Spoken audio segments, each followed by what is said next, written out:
ฝั่งเป็นฟ้ากันไปสักทีมีลุ้นกันใช้ท้ายปีต้นปีไม่หวั่นและใจของฉันจะไม่เปลี่ยนพันก็ได้แต่หวังเธอจะคิดเช่นกันอยากให้ความฝันได้กลายเป็นความจริงได้โปรดอย่าใจร้ายจากผู้ชายที่แสนดี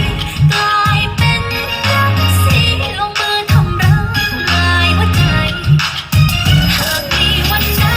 สองเรานั้นต้องห่างไกลให้เธอพกรูปของฉันเอาไว้คอยเตือนคอยย้ำไม่ให้หวั่นไหวบอกเขาเลยว่าเธอมีแฟนแล้วบอกเลยคงมีและความรักเราที่มีดังวัน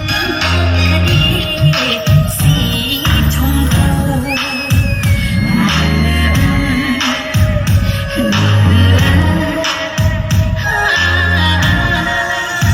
ใครมามองฉันก็อยากจะชี้ให้ตาบอดใครมาคุยกับฉันก็อยากให้น้ำท่วมปอดแลกเบอร์แลกไลน์ก็ให้กระเป๋าตังค์หา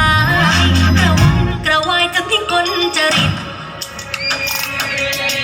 ถ้าเปรียบให้พี่เป็นยักษ์สีวันนี้พี่คิดจะรักษาพี่จะไม่หลอกว่าเหมือนกับพี่จะเป็นเด็กดีที่รักจ๋าพี่จะไม่ดื้อจะไม่ซนไม่ต้องกังวลนักหนาถ้าพี่แค่สาวคือรัศมีย่อมโดนคนดีพิพากษาถ้าเปรียบให้พี่เป็นปิ่นทองแล้วคงเป็นแก้วหน้าม้าถ้าเปรียบให้พี่เป็นเหมือนกับนกแล้วคงจะเหมาะเป็นรจนาถ้าเปรียบให้พี่เป็นข่าววีคนดีคงเป็นแม่จันทร์สุดาวันนั้นก็ดียังสีชมพูและไอ้กระจุงจะเหลืออะไร โปรดอย่าใจร้ายจากผู้ชายที่แส